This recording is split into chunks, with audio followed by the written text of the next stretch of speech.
네, 이어지는 시간 허반석의 작전 리포트 시간입니다. 증권가 리포트 분석해 드리는 시간이죠. IR 분석의 신 허반석 전문위원과 함께합니다. 안녕하세요. 네, 안녕하세요. 네, 반갑습니다. 자, 이번 주는 리오프닝 관련주에 대해서 알아보고 있다라고 말씀드렸는데 과연 오늘은 어떤 종목일지 바로 만나보시죠.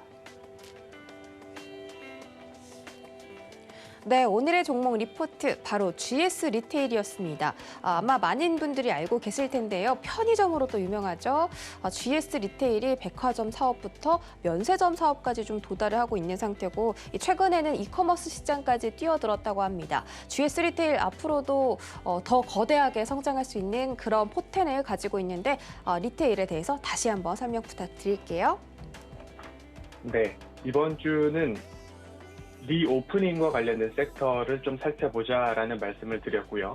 그리고 리오프닝 하면 뭐 해외여행에 대한 부분들까지도 이제 상상의 나래를 펼칠 수 있는데 항공업종 같은 경우에는 여객에 대한 부분들은 아직까지는 저가 항공은 적자를 맺지 못하고 있다라는 부분을 어제 말씀을 드렸고요.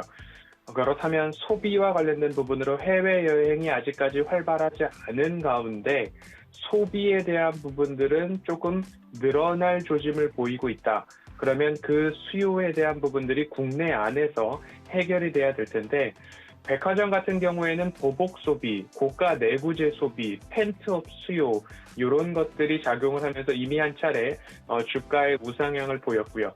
그러면 그 다음 스텝은 어디일까를 생각해 본다면 백화점, 편의점, 면세점 이런 순으로 순서를 그래도 한번 예측해 본다면 예측이 가능하지 않을까라는 말씀을 드리면서 오늘은 GS 리테일 리포트를 좀 살펴보려고 합니다. 9월 2일자 메리츠증권, 9월 8일자 하나투자증권, 8월 20일자 하이투자증권에서 발간된 보고서를 중심으로 좀 살펴볼 텐데요. GS 리테일은 편의점 하면 GS25, 슈퍼마켓은 GS 더 프레시, 이커머스 쪽으로는 GS 프레시와 요기요라는 배달 플랫폼을 인수를 했습니다. 호텔 쪽으로는 파르나스 호텔에 대한 운영을 하고 있고요. 부동산 개발 사업과 물류 사업까지도 영위를 하고 있습니다. 최근에는 GS 홈쇼핑과의 합병에 대한 부분들이 이제 곧 마무리가 될 예정이기 때문에 그 부분까지 참고를 해본다면 GS가 하는 일들이 대부분 이렇구나. 그리고 매출 비중을 본다면 편의점이 79%, 거의 80%에 육박하고요. 슈퍼마켓이 13.6%, 호텔은 2.2%, 그 외로 5.2%의 매출 비중을 가지고 있어서 편의점과 슈퍼마켓의 매출 비중이 GS 리테일의 92% 이상을 차지한다라고 이해를 해보시면 좋을 것 같습니다. 최근 GS 리테일의 차트를 본다면 여지없이 이보다 더 내려갈 수 있을까라는 생각을 한번 하게 됩니다. GS 리테일 하면 이제 편의점과 슈퍼마켓을 말씀을 드렸는데요. 이마트와 유사한 관점으로 봤을 때 영업용 설비라고 한다면 토지와 건물 등이 될 텐데 장부가액이 2조 2,650억 원입니다. 투자 부동산의 장부가액도 1조 462억 원이라서 합산해서 부동산 가치를 생각한다면 3조 3천억 원을 넘어서는 수준인데요. GS 리테일의 전일 시가총액이 3조 5,132억 원입니다. 3조 5,133억 원, 그 어간을 달리고 있는데요. PBR로 따진다면 현재 1.12배 구간을 지나고 있고 차트를 보셨을 때에도 이보다 더 내려갔던 적이 있을까라는 생각을 하게 되는 구간들입니다. 코로나 팬데믹으로 인해서 가장 저점을 지난 이후에 역사적으로 보았을 때 PBR 1배, 1.1배 구간은 지금은 이보다 더 나빠지기에는 어렵지 않을까라는 생각을 만들게 되는 차트의 흐름입니다. GS 리테일의 세 가지 리포트를 좀 가지고 왔습니다. 첫 번째, 메리츠증권의 보고서는 시간이 필요하다. 그리고 하나투자증권의 리포트는 지금은 여무는 기간이다. 그리고 하이투자증권의 리포트는 온 오프라인 융합의 큰 그림의 시작이다. 큰 그림의 시작이다. 여무는 기간이다. 시간이 필요하다. 대체로 시간만 있으면 된다.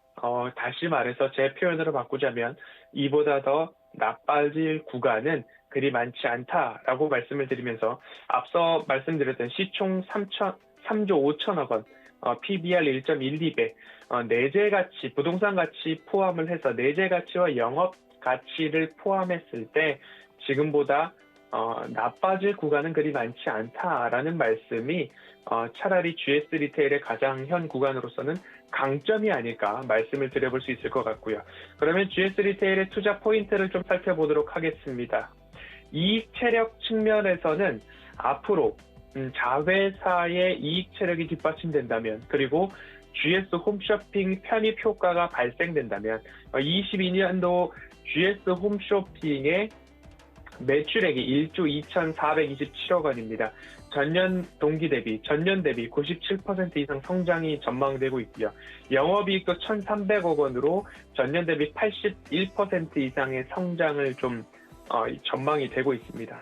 호텔도 22년도 호텔 매출액도 2,300억 원으로 포스트 코로나에 대한 기대감을 반영한다면 전년 대비 10%의 성장, 영업이익은 354억 원으로 흑자 전환에 대한 부분들 전망이 되고 있습니다.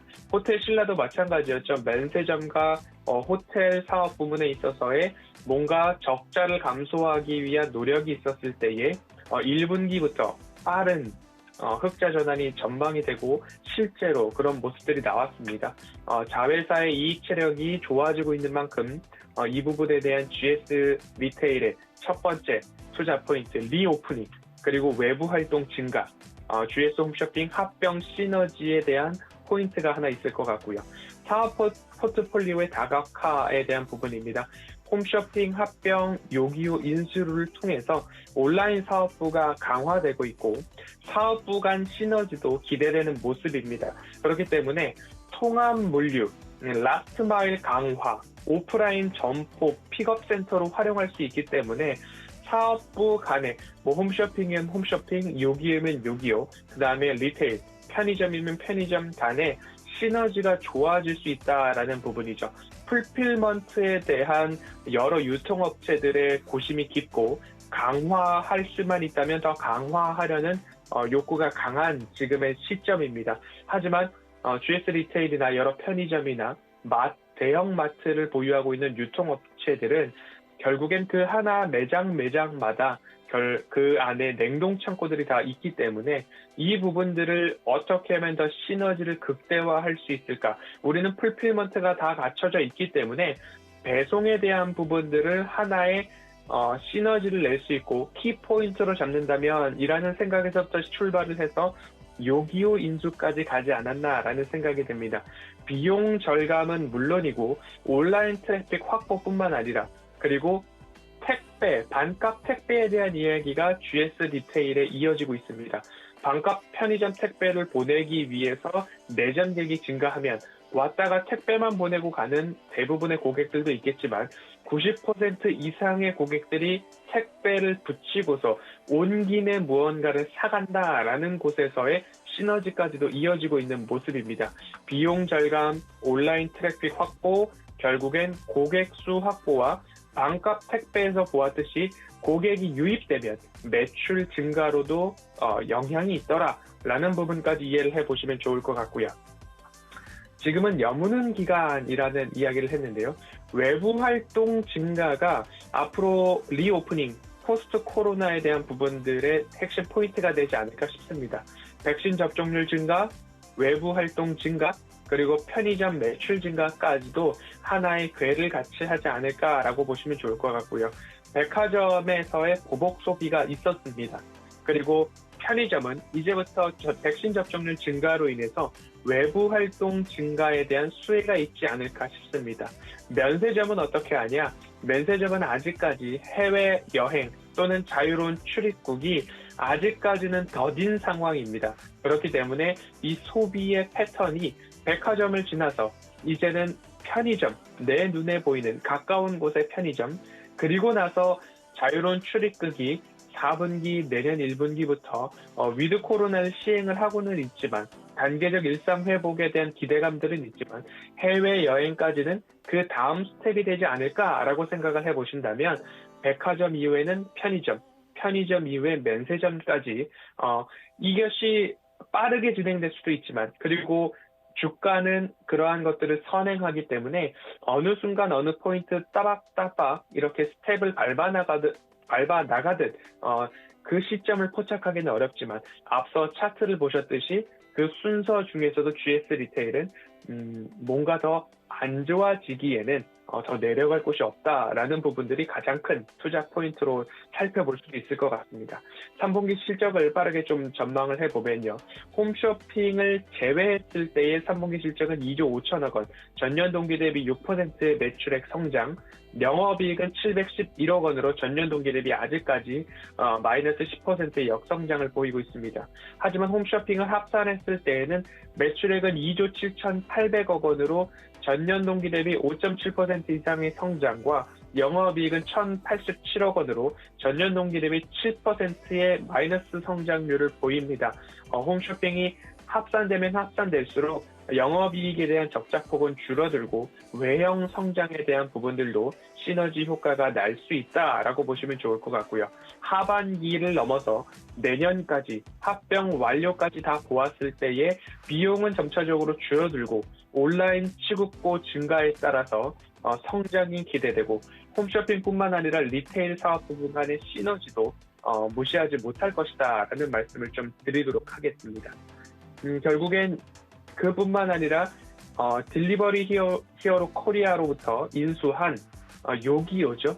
독점적 시장 경쟁 구도가 나오지 않기 때문에 요기요는 매각을 할 수밖에 없었습니다. 그렇기 때문에 요기요 지분 인수를 통해서 결국엔 추가적으로 시너지가 나온다라고 볼 수밖에 없을 것 같습니다. 퀵커머스 사업의 핵심 포인트가 요기요가 되겠죠. GS 리테일을 중심으로 퀵커머스 사업이 진행이 될 텐데 라스트 마일이라는 표현을 좀 써야 될 것 같습니다.